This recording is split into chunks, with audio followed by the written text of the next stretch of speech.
prazer novamente dirigir-me a vós outros em mais esse vídeo. Esse vídeo ele tem uma característica peculiar, tem uma característica ímpar. Eu gostaria aqui de reforçar como que a gente pode aplicar conhecimentos sagrados, históricos, arqueológicos, linguísticos, ou seja qual for a fonte desse conhecimento. Como que a gente pode aplicar em textos antigos, em que sangue foram derramados para que esses textos se manifestassem para nós até nos dias atuais, independentemente da sua origem mitológica, da sua origem cultural, né? Mas, por exemplo, quando eu recorro a um texto de 2000 anos atrás, eu gosto muito da narrativa, e haja vista que eu vou reforçar que eu não sou religioso, mas respeito todas as religiões, estudo de tudo um pouco e aprecio a mística e a espiritualidade de cada fé, ok? Mas sempre gosto muito de recorrer aos textos judaicos, ou histórias que têm personagens judeus, mesmo que fosse uma cultura não originária do Oriente Médio, né?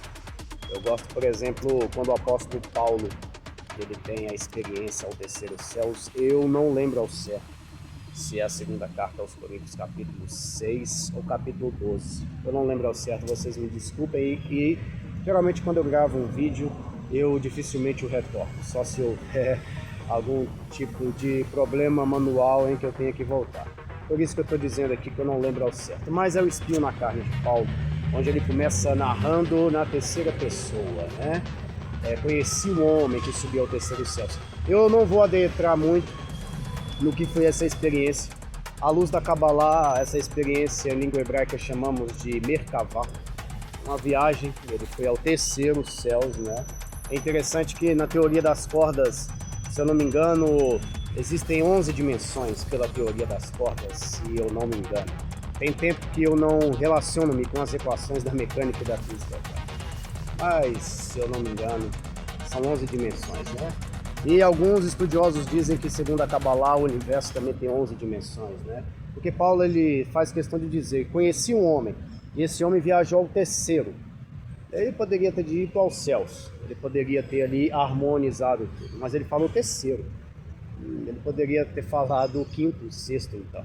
Então, o que me sustenta a possibilidade que sim, inicialmente, dentro da nossa concepção, podemos ter aqui 11 dimensões.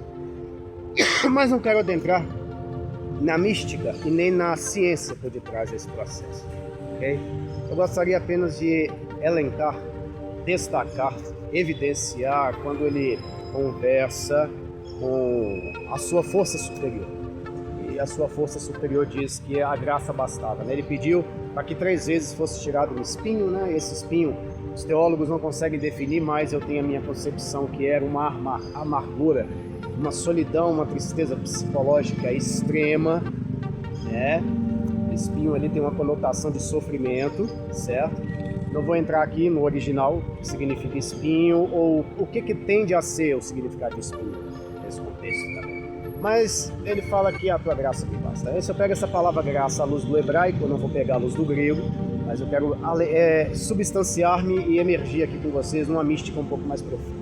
Se você pega a expressão hen em língua hebraica, significa graça, né?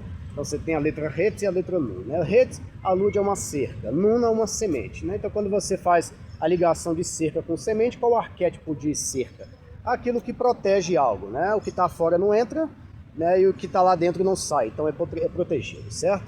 E nun é semente, então graça, proteção da semente, né?